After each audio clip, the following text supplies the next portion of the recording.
नमस्कार शेतकरी मित्रांनो, स्वागत आहे तुमचं आपल्या लोकप्रिय यूट्यूब चॅनलवरती। दोन योजनेचे पैसे आले, जाणून घेऊ संपूर्ण बातमी। एकंदरीत आपण जर पाहिलं तर शेतकऱ्यांची दिवाळी जी आहे ती आता गोड होण्याची शक्यता आहे, कारण की शेतकऱ्यांच्या खात्यामध्ये आता या दोन योजनेचे पैसे थेट पद्धतीने शेतकऱ्यांच्या खात्यामध्ये जमा होण्याची शक्यता आहे।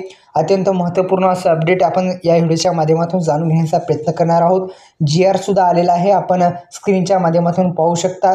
संपूर्ण माहिती जाणून घेऊतच आपण पाहायला सुरुवात केलेली आहे। योजना करून लोकप्रिय यूट्यूब चॅनल आताच सबस्क्राईब करून बेल आयकॉनला ऑल प्रेस करा, जेणेकरून अशाच नवनवीन व्हिडिओचं नोटिफिकेशन तुमच्या मोबाईलवरती मित्रांनो तुमच्या मोबाईलवरती येत जाईल। संपूर्ण बातमी जाणून घेऊ या यूट्यूब चॅनलला सबस्क्राईब करून या व्हिडिओला लाईक करायला विसरू नका।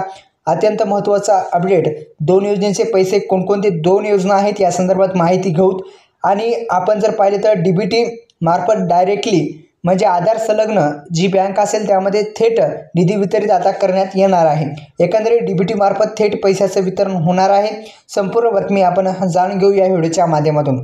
माहे सप्टेंबर 2025 मध्ये झालेली अतिवृष्टी फार नुकसानकारक होती आणि त्यामुळेच अतिवृष्टी नुकसान भरपाईमध्ये जे काही जिल्हे आहेत ते जिल्हे आलेले आहेत आणि त्याची रक्कम थेट शेतकरी बांधवांच्या खात्यामध्ये आता जमा होणार आहे। पहिली जी योजना आहे ती अतिवृष्टी आणि नुकसान भरपाई जी काही जिल्हे होते त्यांना आता थेट दिवाळीपूर्वीच पैसे आता वितरित होणार आहेत। आनंदाची बातमी शेतकरी बांधवांसाठी आहे। दुसरं म्हणजे येणारा म्हणजे PM किसान योजनेचा 21वा हप्ता हा पण दिवाळीपूर्वी येऊ शकतो अशी शक्यता आहे।